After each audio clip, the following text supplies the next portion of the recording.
আজকে ভাবলাম নতুন কিছু ট্রাই করি। তো আজকে আমি নিয়ে নিয়েছি একটা হোয়াইট টি শার্ট,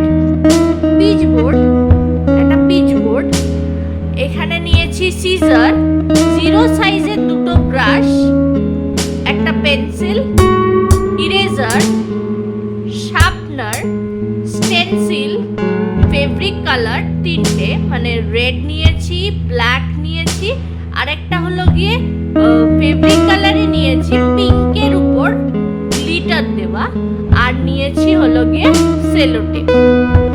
চলুন আজকে আমি কিরকম ভাবে টি শার্ট পেন্ট করি আমার হাজবেন্ডের জন্য, যেহেতু আমার হাজবেন্ডের বার্থডে আসছে, তো তোর জন্য কি করে টি শার্ট পেন্ট করতে হয় সেটাই আজকে দেখাবো। তো চলুন ভিডিওটাকে স্টার্ট করা যাক। প্রথমে টি শার্টটাকে আমি ভালো করে প্রেস করে নিয়েছি।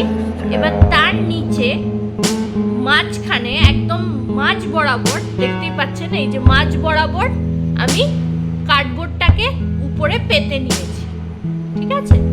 এবারে তারপরের পদ্ধতিটা আমি দেখাচ্ছি কিরকম ভাবে কি করতে। এরপরে আমি করে নিয়েছি হলো গিয়ে চারদিকে স্কোয়ার শেপে সেলো টেপ বসিয়ে নিয়েছি। দেখতেই পাচ্ছেন সেলো টেপগুলো বসিয়ে নিতে কিরকম ভাবে হবে, স্কোয়ার শেপে নিয়েছি, স্কোয়ার শেপে দেখতেই পাচ্ছেন। ক্লোজ আপে নিয়ে গিয়ে দেখাচ্ছি, এই যে ঠিক আছে। 0 সাইজের তুলি দিয়ে আমার দেখতেই পাচ্ছেন ঠোঁটের কি অবস্থা, আমি শার্টটাও দেখাচ্ছি। লিপে এঁকে একটা আয়নার সাহায্যে লিপে এঁকে, আর কি করতে হবে বা প্রিন্টিং, ঠোঁটের প্রিন্ট দেওয়া কমপ্লিট। এবারে আমি দেখাচ্ছি আমি কি করব। ঠোঁটের প্রিন্ট দেওয়া কমপ্লিট হয়ে যাওয়ার পর আমি যে বর্ডারটা ওই সেলো টেপ দিয়ে টেনেছিলাম সেই বর্ডারটা খুলে দিয়েছি, আর এখানে আমি স্টেনসিল আর তুলির সাহায্যে আমি আই লাভ ইউ আমার বরের নাম লিখেছি। তো এই হচ্ছে কি আমার অল ওভার টি শার্টের ডিজাইন।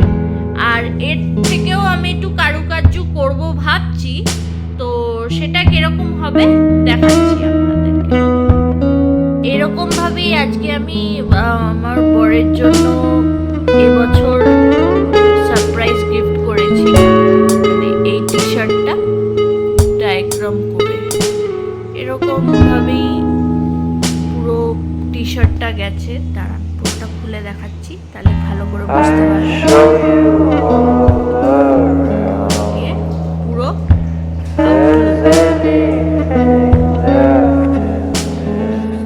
লাগলো অতি অবশ্যই কমেন্ট করে জানাবেন। And please do like, subscribe and follow my YouTube channel. YouTube চ্যানেলের নাম আশা করি মুখস্থ আছে সবার।